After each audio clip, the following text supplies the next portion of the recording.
உலகம் முழுவதும் இந்த பூமியை பாதுகாக்கணுங்கிறதுக்காக ஒரு காலத்தில் பூமியை பாதுகாக்க சாமியே வந்தார். யார்? பூவராக சுவாமிகள் வந்து பூமியை அப்படி தூக்கி நிப்பாட்டினார். அதை ஒருத்தர் கொண்டு போயிட்டான், பூமியை கொண்டு போயிட்டான். ஒரு ஒரு அசுரை வந்து பூமியை கடத்திட்டு போயிட்டான். இப்போ நீங்கள் நினைப்பீங்க, ஏண்டா கதை சொல்கிறதுக்கு ஒரு அளவு இல்லையா? பூமியவே தூக்குறதா அவன் எங்கே நின்று தூக்குனா அப்படின்னு கேட்பீங்கல்ல. நம்ம ஆட்கள் ஒன்றும் தெரியாமல் சொல்லலைங்க. பூமியெல்லாம் ஒன்றும் தரையில் இல்லை, தரை தான் பூமியில் இருக்கு. ஆனால் பூமி அந்தரத்தில் இருக்குது. எல்லா கிரகங்களும் சுற்றிக்கிட்டு இருக்கு. மேலே பறக்கிற அந்த குமிழ் மாதிரி இருக்கக்கூடிய சோப்பு குமிழ் இருக்கும்ல, அதை அப்படி கையில் பிடிக்கும்ல குழந்தை, அது மாதிரி ஒருத்தர் தூக்கிட்டு போயிட்டான், ஒரு அசுரை. அதை காக்கத்தான் திருமாலுடைய 10 அவதாரங்களில் ஒரு அவதாரம் அந்த பார்க்குறோம்ல. அதில் நீரில் ஒரு அவதாரம், நெருப்பில் ஒன்று, அதே போல் வராக அவதாரம் எடுத்து அப்படி தூக்குறாரு அந்த பூமியை. அதுக்கு என்ன ஆதாரம்னு கேட்டிங்கன்னா, விருத்தாச்சலம் பக்கத்தில் இருக்கக்கூடிய ஒரு கோயிலில் பூவராக சுவாமிகளுடைய அந்த கோவிலில் அங்கே என்னன்னா, அங்கே இருக்கக்கூடிய மூலவரே வராகர் தான். அங்கே என்ன தெரியுமா பிரசாதம் கொடுப்பாங்க? திருப்பதியில் லட்டு, பழனியில் பஞ்சாமிர்தம். நியாயப்படி நெல்லையில் அல்வா கொடுத்துருக்கணும், ஆனால் அவங்க வந்து இங்கே விபூதி கொடுக்குறாங்க. இருக்கட்டும். அங்கே கோரக்கிழங்கும் வெள்ளைக்கட்டியும் சேர்த்து ஒரு உருண்டை கொடுப்பாங்க. ஏன்னா வராகமாகிய அந்த பன்றி அது வந்து கோரப்பொருளை தான் சாப்பிடும், கோரக்கிழங்கை தான் சாப்பிடும். அது முத்தி முத்தி மோதி எடுத்து கோரக்கிழங்கை சாப்பிடும்.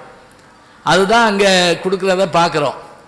இப்போ இந்த பூமியை காக்கணுங்கிறதுக்காக ஒரு தினம், சாமிக்கு தெரியும் பூமிக்கு தெரியும் ஏழைகள் நிலைமை, அந்த சாமி மறந்தாலும் பூமி மறக்காதுன்னு பட்டுக்கோட்டை கல்யாண சுந்தரம் பாடுறதை கேள்விப்படுறோம். இன்றைக்கு என்ன தலைப்பு அப்படின்னு கேட்டால், நான் ஐயாட்ட பாஸ்கரன்ட்ட கேட்டப்ப, ஐயா என்ன தலைப்பு போட்டலாம் அப்படின்னு கேட்டப்ப, தாமிரபரணியே போதுமே ஐயா, ஏன்னா நாங்கள் அதுக்கு தான் வச்சுருக்கோம் அப்படின்னாரு.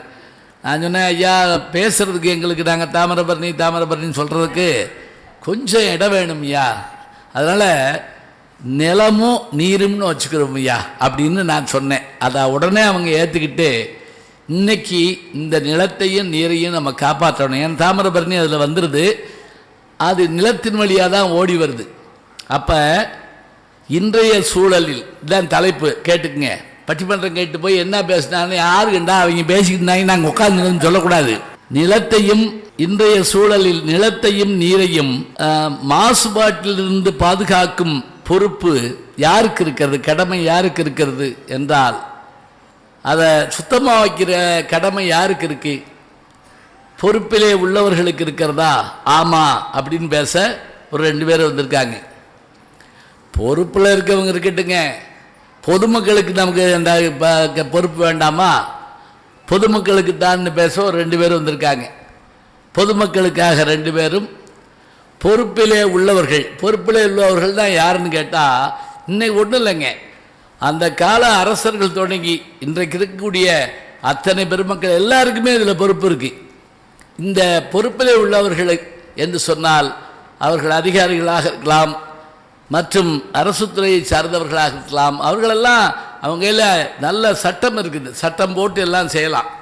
அதனால் பொறுப்பில் இருப்பவர்களுக்குத்தான் இந்த நதியையும் நீரையும் காப்பாற்றுகின்ற கடமை இருக்கிறதா? இல்லை வீட்டுக்கு ஒரு மரம் வளர்ப்போம் என்பதைப் போல அத்தனை வீட்டில் இருக்கக்கூடிய மாந்தர்களுக்கும் இருக்கிறதா என்பதுதான் இன்றைய பட்டிமன்றத்தினுடைய தலைப்பு. மீண்டும் சொல்கிறேன், இன்றைய சூழலில் மாசு ஏற்படா வண்ணம் காக்கின்ற கடமை, நிலத்தையும் நீரையும் மாசுபடாமல் காக்கின்ற கடமை யாருக்கு இருக்கிறது என்று கேட்டு, பொறுப்பானவர்களுக்கா, பொறுப்பிலே உள்ளவர்களுக்கா, அல்லது பொதுமக்களுக்கா? பொதுமக்கள் நீங்கள் எல்லாரும் தான், இதிலேயே சில அதிகாரிகளும் கூட வந்திருக்கலாம், அவங்களும் தான், எல்லாரும் தான் என்றாலும் இது யாருக்கு என்று பேசுவதற்காக இங்கே 4 பெருமக்கள் வந்திருக்கார்கள். அவர்களையும் வரவேற்று பட்டிமன்றத்தை தொடங்குகின்றோம். நல்லா யோசிச்சுக்குங்க.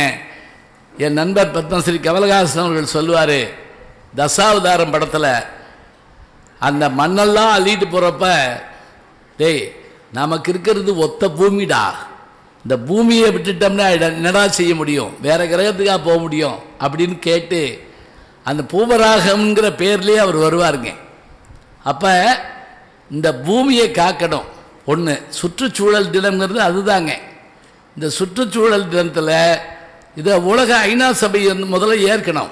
இந்த நாளை இப்படி கொண்டாடலாம் அப்படிங்கிறதுக்காக உலகம் முழுவதும் கொண்டாடப்படுது. நான் எல்லா நாட்டுக்கும் போயிருக்கேன். அந்தந்த நாட்டில் சுத்தத்துக்கு முதல்ல முக்கியத்துவம் கொடுப்பாங்க. அது காரணம் என்ன தெரியுங்களா, அங்கே சட்டம் கடுமையாக இருக்கும்.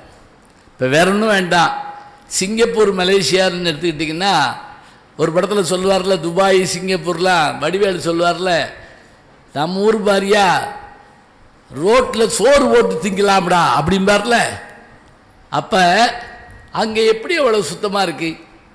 குப்பை போடக்கூடாதுங்க. குப்பை போட்டால் அங்கே என்ன ஃபைன் பண்ணுவாங்க. நம்ம ஆள் ஒருத்தர் சிங்கப்பூர் போயிருக்காரு. முந்தியெல்லாம் விமானத்தில் சாக்லேட் கொடுப்பாங்க, இப்போ அதையும் நிப்பாட்டிட்டாங்க. சாப்பாடு கொடுப்பாங்க, அதையும் நிப்பாட்டினாங்க. தண்ணி மட்டும் கொடுக்குறாங்க. ஏன்னா ஒரு தண்ணி கூட கொடுக்க மாட்டேங்க அப்படி சொல்லக்கூடாதுங்கிறதுக்காக தண்ணி கொடுக்குறாங்க. ஆனால் உணவு கொடுக்கலன்னு சொல்லக்கூடாது, கொடுக்குறாங்க, விலைக்கு கொடுக்குறாங்க. அங்கே போய் பேரம் பேச முடியுமா? நூடுல்ஸ் எவ்வளவு?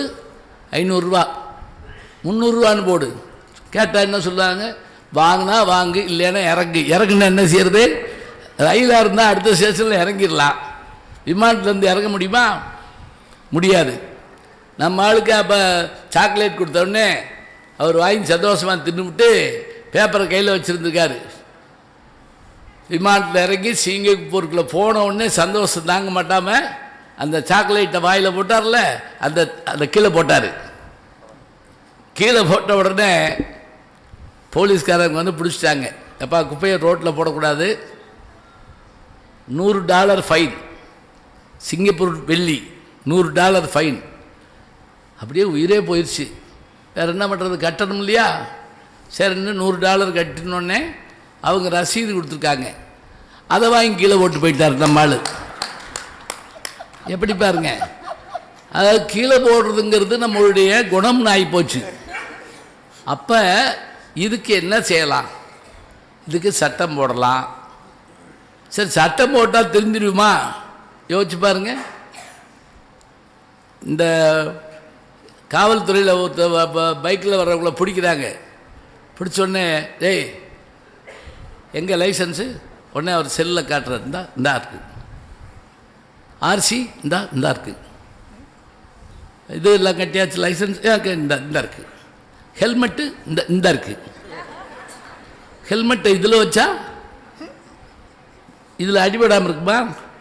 பல வீடுகளில் பார்த்துருக்கீங்களா? கணவன் பைக் ஓட்டிருப்பார், பின்னாடி மனைவி மடியில் வச்சுருக்கோம். எதை? ஹெல்மெட்டை. இப்படி போயிருக்காங்க ஒரு வண்டியில். திடீர்னு போலீஸ்காரர் அங்கே நின்றுருந்துருக்காரு. புருஷன் கத்திருக்காங்க, ஹெல்மெட்டை போடுன்னு. படக்குன்னு எடுத்து இந்த பக்கம் திருப்பி போட்டுச்சு அந்த அம்மா. இவருக்கு என்னாச்சுன்னா மூஞ்சி மறைஞ்சு போச்சு. யார் மேலே கொண்டு இப்போ யாருக்கு பயந்து வண்டியை நிப்பாட்டோமோ நேரம் அவர் மேலேயே போய் ஏற்றி விட்டார். இப்போ ஹெல்மெட்டு இருக்கு, ஆனால் சொன்னபடி கேட்குறாங்களா? அப்போ நீங்கள் நினச்சி பாருங்க, சட்டம் போடலாம், அந்த சட்டத்தை நிறைவேற்றுறதுக்கு பொதுமக்களுக்கு இது வேணும்.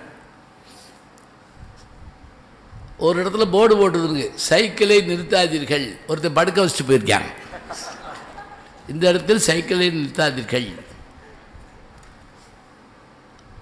எச்சி துப்பாதீர்கள். அந்த போர்டில் துப்பியிருக்காங்க. ஏன்னா கீழே தானே துப்பக்கூடாது. இந்த இடத்தில் எச்சி துப்பாதீர்கள், போர்டில் துப்பு என்ன செய்யலாம்? அதை காட்டிலும் நான் ஒரு போர்டு பார்த்து அசந்து போனேன். ஒரு ஹோட்டல் வாசலில் போட்டுருச்சு, இன்றைய ஸ்பெஷல், வண்டியை எய்த்தாப்பில் நிப்பாட்டவும் அப்படி போட்டிருக்கு. இது என்ன தோசையா இட்லியா? இப்போ பார்க்குறோமா? இதில் சட்டம் போடணும், சட்டத்தை மதிக்க தெரியணும். அதுக்கு நம்ம என்ன செய்யணும்? அப்படிலாம் இருந்தால் தான் இந்த நிலத்தையும் நீரையும் காப்பாற்ற முடியும். ஏன்னா மண்ணுன்னு சொல்கிறவங்க, இந்த மண் சாதாரணமானதாக நினச்சி பாருங்க. ஐவகை நிலம் பாட்டில் காமிச்சாங்கல்ல, மலை சார்ந்த இடம் குறிஞ்சி.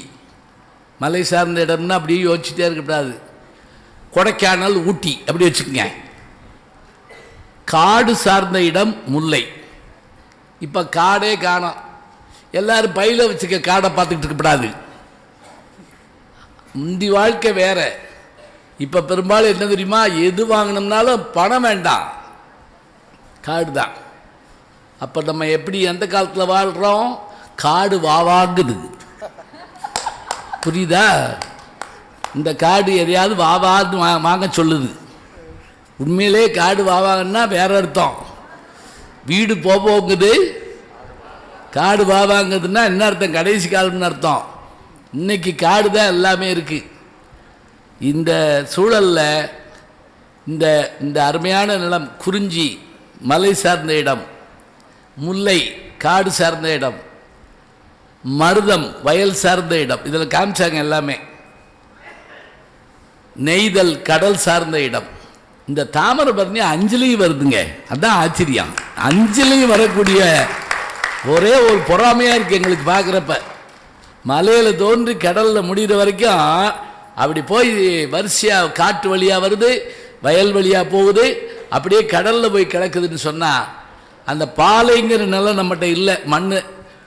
ஆனால் ஒருவேளை நீ பாலையாத்தான் போயிருமோ என்னோன்னு பயமாக இருக்கெல்லாம் சேர்த்து இருக்கட்டும்.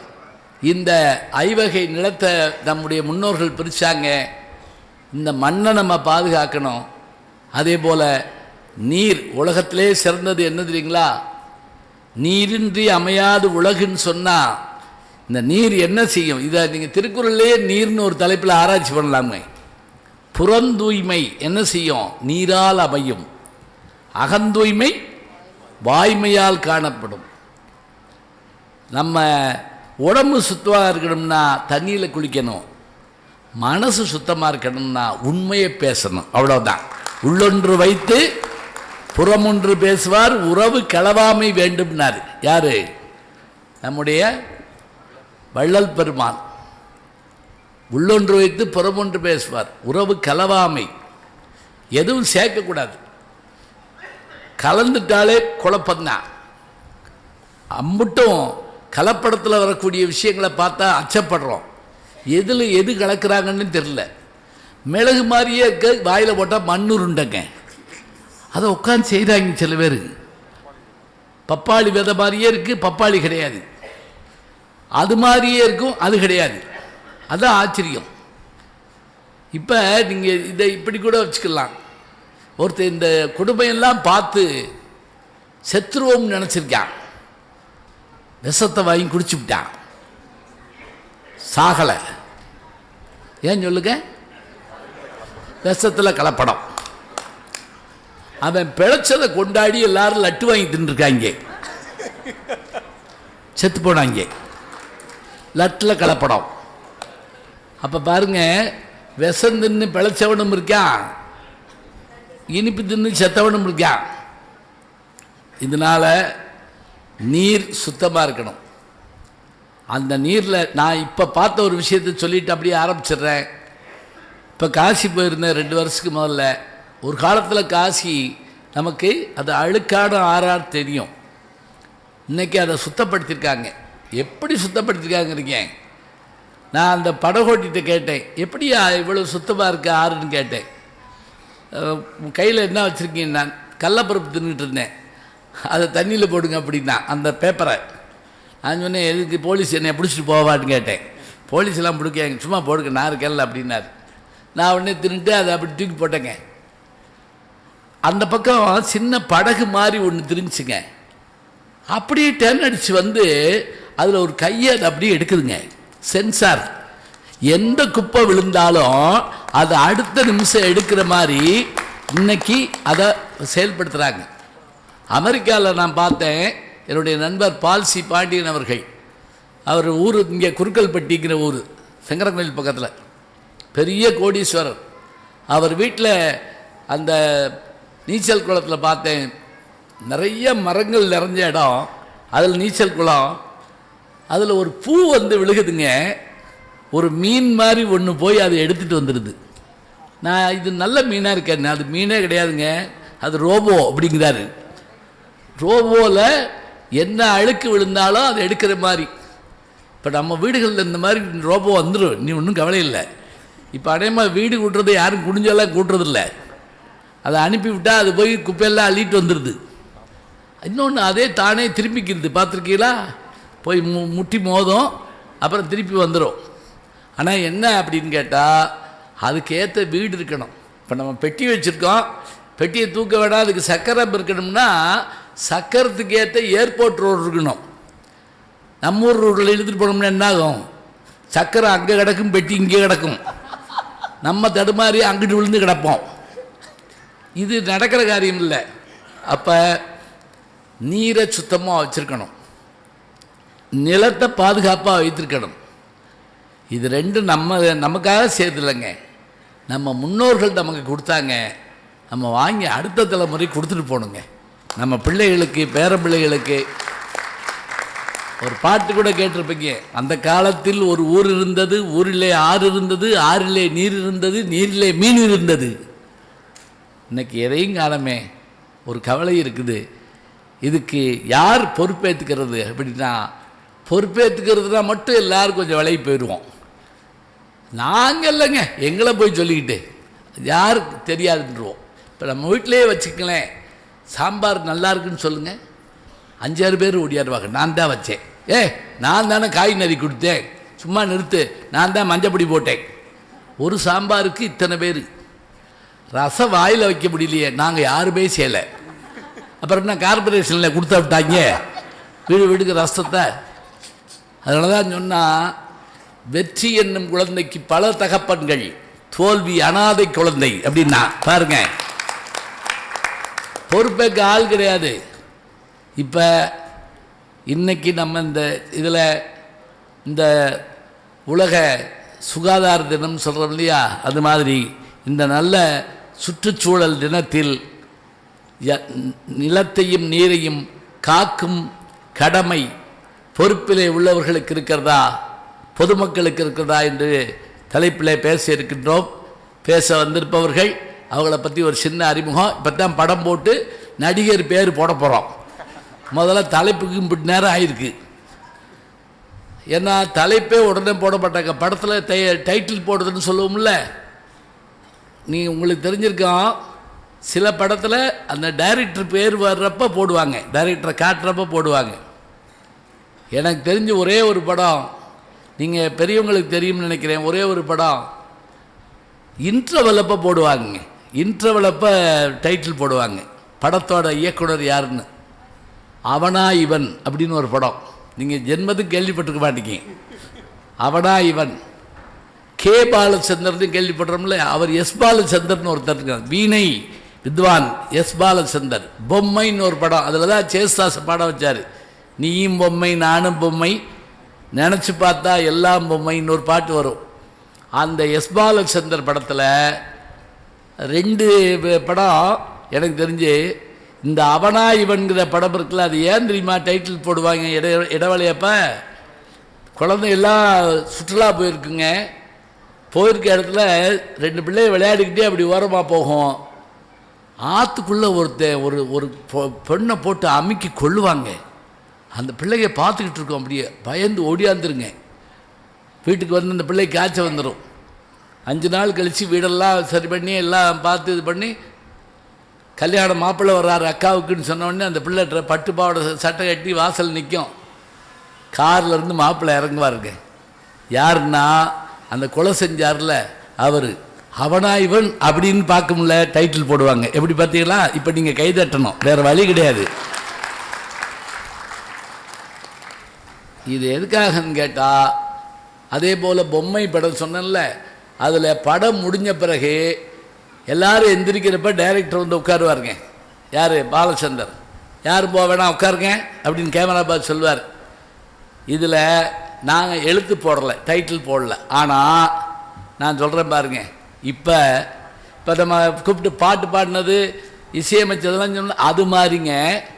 அதில் நடித்தவங்க அப்படிம்பாங்க, எல்லோரும் வருவாங்க. இதில் பாடினவங்க எல்லாரும் ஈஸ்வரி பீசஸில் அதில் தான் முதல்ல காட்டுவாங்க. தத்தி தத்தி நடந்து வரும் தங்க பாப்பான்னு ஒரு பாட்டு கூட இருக்கும். அதே மாதிரி அதில் வரிசையா கதை வசனம் யார், பாடினது யார், அதில் சேஸ்தாசியும் காட்டுவாங்க. இதுக்கு டைரக்ட் பண்ண நான் தாங்க, கேமராமேன் இவர் தாங்க. எப்போ இந்த படம் நான் 4வது படிக்கிறப்ப 1964 வந்த படம். எப்படி பாருங்க, அப்போவே இந்த மாதிரியான வித்தியாசங்கள் எல்லாம் செஞ்சுருக்காங்க. சரி, இதில் யார் யார் இப்போ பேச இருக்காருன்னு சொல்லிடுறேன். நிலத்தையும் நீரையும் பாதுகாக்க வேண்டிய கடமை பொறுப்பில் உள்ளவர்களுக்கு தான் பேச என்று வந்திருப்பவரில் முதல்ல இந்த பக்கத்தில் தமிழ் பேச்சு எங்கள் மூச்சு. நீங்கள் விஜய் டிவியில் பார்த்துருப்பீங்க. 1500 பேர் கலந்து கொண்டதில் 32 பேர் வந்து அந்த 32 பேரில் தனக்கென ஒரு தனி இடத்தை பிடித்தவர் யாருன்னு கேட்டால் மதுரை தியாகராசர் கல்லூரி. நான் படித்து வேலை பார்த்து இப்போவும் வேலை பார்த்துக்கிட்டு இருக்கேன், சிறப்பு பேராசிரியராக. அந்த தியாகராசர் கல்லூரியுடைய தமிழ் துறையில் முனைவர் பட்டம், டாக்டரேட், எம்ஏ எம்ஃபில் பிஏ முடிச்சுட்டு பிஹெச்டி பட்டத்தை ஆய்வு பண்ணி கொண்டிருக்கின்ற தமிழ் பேச்சு எங்கள் பேச்சு எங்கள் மூச்சு, தமிழ் பேச்சு எங்கள் மூச்சு புகழ் பாலு ஆனந்த் அவர்கள் இங்கே வருகை தந்திருக்கிறார். அவரோடு பேசுவதற்காக, பாடுவதற்காக, அருமையாக பாடக்கூடிய பாடகி, பேச்சாளர், ஆதித்தனார் கல்லூரி, திருச்செந்தூர் ஆதித்தனார் கல்லூரியுடைய தமிழ்துறை பேராசிரியை, எம்ஏ எம்ஃபில் பிஹெச்டி பட்டங்களை பெற்றிருக்கக்கூடிய வணக்கத்திற்குரிய ஸ்ரீமதி தியாகராஜன் அவர்கள் இங்கே வந்திருக்கிறார்கள். இந்த 2 பேரும் பொறுப்பிலே உள்ளவர்கள் தான். இந்த கடமை அவங்களுக்கு இருக்குது. இந்த 2 பேரும் இல்லை பொதுமக்களுக்கு தான் அந்த கடமை இருக்குன்னு பேசுகிறதுக்கு வந்திருக்கிறாங்க. அதில் இந்த அணியில் முதல்ல உட்கார்ந்துருக்கிறவர் நாஞ்சில் நாடு, அவங்களே சொன்னாங்க, பெருமையாக சொன்னாங்க விஜய் பேசுகிறப்ப, நாஞ்சில் நாட்டு நாவரசர், நல்ல பேச்சுக்கு சொந்தக்காரர், இனிமையாக பாடுவார், அருமையாக பேசுவார். சம்பாதிக்கிற பணத்தில் ஒரு பகுதியை படிக்க முடியாத பிள்ளைகள், அநாத குழந்தைகள், முதியோர் இல்லங்கள் என்று தன்னால் முடிந்த தர்மங்களை செய்து கொண்டிருக்கக்கூடிய நாஞ்சில் நாவரசு செல்ல கண்ணன் இங்கே வந்திருக்கிறாங்க. இப்போ நீங்கள் நினைக்கலாம் உள்ளூர் ஆளுங்க ஒருத்தரும் இல்லையா, அப்படிலாம் இல்லைங்க. இங்கே மட்டும் இல்லை, எங்களோடு தமிழகம் எங்கும் பயணம் பண்ணுகின்ற, தொலைக்காட்சியிலும் பேசுகின்ற, வானொலியிலும் பேசுகின்ற நல்ல பேச்சாளர், நெல்லை சீமைக்கு பெருமை தருகின்ற பேச்சாளர், நம்முடைய கவிஞர், எழுத்தாளர், தொகுப்பாளர், இன்னும் சொல்வதாக இருந்தால் வானொலி தொலைக்காட்சிகளில் தன்னுடைய குரலையும் முகத்தையும் வெளிப்படுத்துகின்ற பேச்சாளர் நெல்லை கார்த்திகா அவர்கள் வந்திருக்கிறார்கள். அவர்களும் டாக்டர் பட்டத்தில் ஆராய்ச்சி பண்ணிக்கிட்டு இருக்காங்க. அநேகமாக விரைவில் டாக்டர் நெல்லை கார்த்திகா அப்படின்னு நான் சொல்லி அவங்கள அறிமுகப்படுத்துவேன். இந்த 4 பேர் தான் பேச இருக்கிறாங்க. உங்களுக்கான, நமக்கான, எங்களுக்கானன்னு கூட சொல்லக்கூடாது, நமக்கான பட்டிமன்றம் தொடங்குது. நேரத்தை சொல்லியாச்சு, தலைப்பு சொல்லியாச்சு. நீங்களும் தயாராக இருங்க. உங்கள் 4 பேரை நம்பி இந்த கூட்டத்தை கொடுக்குறேன். திருப்பி கொடுக்கணும் நீங்கள் 4 பேரும் சேர்ந்து. ஏன்னா நான் ஒரு கூட்டத்துக்கு போயிருந்தபோது ரொம்ப நாளைக்கு முதல்லலாம் தனிச்சொற்பொழிவு கூப்பிட்டு போவாங்க. அப்போல்லாம் தனிச்சொற்பொழிவுன்னா என்ன தெரியுமா? தனிச்சொற்பொழிவு தான். நான் மட்டும்தான் உட்காந்துருப்பேன். வந்தாலும் பார்த்துட்டு பேசாமல் போயிடும். ஆனால் சிவன் கோயில்லையும் பெருமாள் கோயிலையும் பேசுகிறப்ப சந்தோஷப்படுவேன். ஏன்னா அங்கே 63 நாயன்மார்கள் சிலையாக உட்காந்துருப்பாங்க, அசைய முடியாது. இங்கே 12 ஆழ்வார்கள் அவங்க பாட்டுக்கு இருப்பாங்க, நம்ம பாட்டுக்கு பேசலாம். ஒரு கிராமத்தில் நான் பேசுகிறப்போ கொஞ்சம் கொஞ்சமாக ஆள் கூட்டம் போய் கடைசியில் ஒரு ஆள் தாங்க உட்காந்துட்டார். அப்புறம் நான் அவரை பார்த்து பேசினேன், நல்ல மனுஷன் உட்காந்து கேட்குறாருன்னு சொல்லி முடித்த பிறகு அவருக்கு போய் கை கொடுத்து, பரவாயில்லையா நீங்களாவது இருந்தீங்களா ஐயா அப்படின்னேன். இல்லை நீங்கள் உட்காந்து இந்த சமக்காலம் எங்கள் வீட்டு சமக்காலம், அதை வாங்காமல் போனால் வீட்டுக்குள்ளே விட மாட்டாங்க. அதனால் நீங்கள் எப்படி நேரம் பேசினாலும் கேட்டு தொலைய வேண்டிய விதி ஏன் விதிங்கிற மாதிரி. அப்புறம் சமக்காலத்தை எடுத்து கொடுத்துட்டு நான் அவரும் பேசிக்கிட்டே போனோம்னு வைங்க. அப்படிலாம் இல்லாமல் நீங்கள்லாம் இருந்து கொஞ்சம் கேட்கணும். நல்ல அருமையான செய்திகளை சொல்ல இருக்கிறார்கள். இதோ பட்டிமன்றம் தொடங்குகிறது. நிலத்தையும் நீரையும் பாதுகாக்கின்ற கடமை பொறுப்பிலே உள்ளவர்களுக்குத்தான் என்று பேசுமாறு தமிழ் பேச்சு எங்கள் மூச்சு பாலு ஆனந்த் அவர்களை அழைத்து என் முதல் சுற்று பேச்சை நிறைவு செய்கிறேன். நன்றி, வணக்கம். மான் நேர் நோக்கி மகிழார் சாயல் மங்கை பால் நேர் நீர் பூசும் மார்பன் பனி வெண்மதி சூடி ஆண் ஏறு ஏறி பல திக்கு திரியும் அத்தன் பதி என்பார் வான்நீர் பொருணை தென்பால் மகிழும் தேனார் ஆத்தனூரே என்று சொல்லக்கூடிய அந்த பதிகத்திலிருந்து தொடங்குகிறேன். ஏன்னா யார் பாட்டது? அருளாளர்கள் பாடி வைத்த பாடல். ஆனா அதுக்கு பதிகம் அப்படின்னு சொல்லியிருக்கிறாங்களே தவிர யார் பாடியதுன்ற குறிப்பு இல்லாத ஒரு பதிகம். இது ஒரு நல்லது. ஏன்னா யாரையா தப்பா சொல்றதுக்கு பதிலா நான் ஒரு தடவை திருக்குறளில் இது கேட்டிருந்தோம். இதை எழுதியவர் யாருன்னு. இவர் மாணி ஒரு மாணவர், இதை எழுதியவர் ஒரு புலவர். வேறு யார் எழுதுவா? அருளாளர்கள் எழுதியிருக்காங்களா? சரி, நல்லது. அதுல வான்நீர் கங்கைக்கு நிகராக சொல்லக்கூடிய பொருணை, அந்த பொருணை மண்ணில் சுற்றுச்சூழல் தினத்தில் இப்படியான ஒரு தலைப்பில் பேசுவதற்கு வாய்ப்பளித்திருக்கக்கூடிய அனைவருக்கும் என்னுடைய முதற்கண் வணக்கத்தை உரித்தாக்கிக் கொள்கின்றேன். பொதுவா இன்றைய சூழலில் நிலத்தையும் நீரையும் பாதுகாக்கக்கூடிய கடமை பொறுப்பில் உள்ளவர்களுக்கு தான் என்று நான் பேசவிருக்கிறேன். என்ன அப்படின்னு பாத்தீங்கன்னா, இயற்கை எது இயற்கை அப்படின்னு கேட்கிறப்ப புறநானூற்றில் இருக்கக்கூடிய ஒரு புலவர் முரஞ்சியூர் முடிநாகராயர் அவர் ரொம்ப அழகா சொல்றாரு. எதுங்க இயற்கை அப்படின்னு கேட்டா, மண் திணிந்த நிலனும் நிலன் ஏந்திய விசும்பும் விசும்பு தைவரு வழியும் வழி தலைய தீயும் தீ முரணிய நீரும் என்றாங்கு ஐம்பூதமும் ஐம்பெரும் பூதத்து இயற்கை அப்படின்னு சொல்றாரு. பாருங்க, இந்த பாட்டு எழுதி 2000 வருஷம் ஆச்சுங்க. இன்னைக்கு நம்ம பஞ்சபூதம் பஞ்சபூதம் சொல்றோம் இல்லையா, ஐம்பூதம்னு. 2000 வருஷத்துக்கு முதல்ல தமிழர் நிலம் நீர் நெருப்பு காற்று ஆகாயம்ங்கிறத தெரிஞ்சு பாட்டில் பதிவு பண்ணியிருக்காரு முரஞ்சியூர் முடிநாகனார் என்ற ஒரு புலவர். தமிழனுக்கு கைதட்டுங்க நல்லா. இதுதான் இயற்கை அப்படின்னு சொல்லிட்டார். இன்னைக்கு இருக்கக்கூடிய இயற்கை அப்படியே இருக்கா அப்படின்னு கேட்டா அதுதான் இல்லை. எங்க தாத்தா நீரை எங்க பார்த்தார் அப்படின்னு கேட்டா ஆறுலையும் குளத்திலையும் பார்த்தார்.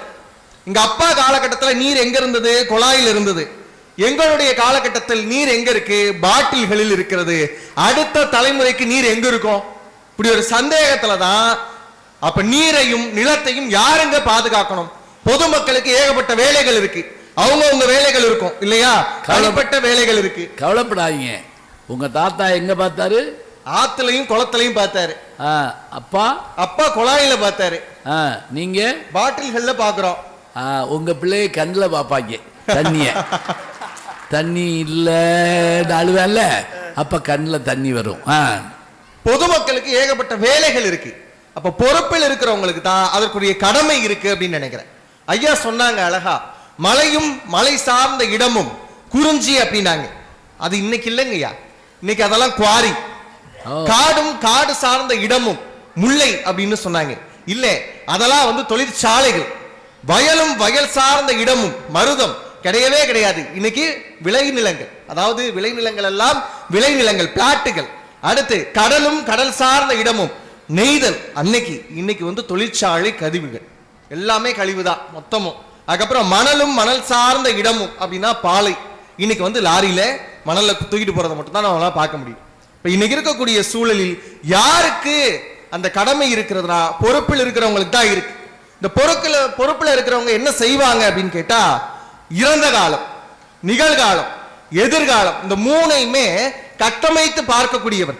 நேற்று எப்படி இருந்தது, இன்றைக்கு எப்படி இருக்கு, நாளைக்கு இந்த நிலைமை எப்படி மாறும் அப்படிங்கிறத ரொம்ப உறுதிப்படுத்தி, இப்ப நீரை எப்படி பாதுகாக்கணும் அப்படின்னு கேட்டா நிறைய மரங்கள் வைக்கணும், நிலத்தை பாதுகாக்கணும், காற்றை தூய்மைப்படுத்தணும்னு சொல்லி மரம் வைக்கிறதும், நீருக்கு அணைகள் கட்டுறதும், இந்த மாதிரியான விஷயத்தை யார் செய்ய முடியும்?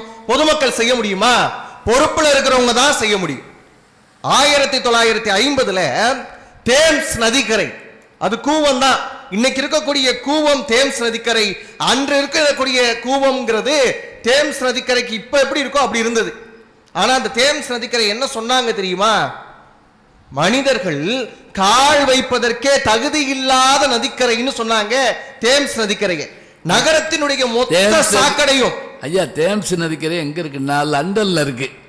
ஏன்னா இவர் தேம்ஸ் தேம்ஸ் சொல்லிட்டு போறான்னு வச்சுக்கோங்க, எங்க விழுப்புரம் பக்கமே காணமேன்னு சொல்லக்கூடாது. தேம்ஸ்ங்கிறது அங்க இருக்குது நதிக்கரை. அந்த தேம்ஸ் நதிக்கரையை தான் இப்ப கூட நான் போயிட்டு வந்தேன் போன வாரம், அது கூட சேர்த்து சொல்லுங்க. அதுக்கு தான் கேட்கணுங்கிறது. ஐயா போன வாரம் எங்க போனீங்க, இந்த வாரம் எங்க போனீங்க கேட்கணும். வாழ்நாள் சாதனையாளர். ஆமா, லண்டன்ல தான் ஐயாவுக்கு வாழ்நாள் சாதனையாளர் விருது கொடுத்தாங்க. எங்களுக்கெல்லாம் ரொம்ப சந்தோஷமா இருந்தது. ஆனா என்ன, நீங்க கூட்டிட்டு போயிருந்திருக்கலாம் அப்படிங்கிற ஒரு சின்ன வருத்தமும் இருந்தது. நல்லா பேசுங்க, கூட்டு போயிடலாம். அப்ப அந்த தேம்ஸ் நதி சொல்ல முடியாது, ஒரு நாளைக்கு நீங்க என்னை கூட்டு போனாலும் கூட்டு போலாம். அந்த தேம்ஸ் நதிக்கரை என்ன தெரியுமா சொல்லுவாங்க, பிரிட்டனுடைய மணிமகுடத்தில் இருக்கக்கூடிய ரத்தினம் அப்படின்னு சொல்லி வச்சாங்க. ஆனா அதே தேம்ஸ் நதிக்கரை தான் நகரத்தினுடைய சாக்கடை கழிவுகள் எல்லாம் சேரக்கூடிய கூடாரமா மாறி இருந்தது. தொழிற்சாலை கழிவுகள் எல்லாம் இருந்தது, குப்பைகள் இருந்தது, கரிய நிறமாக இருந்தது.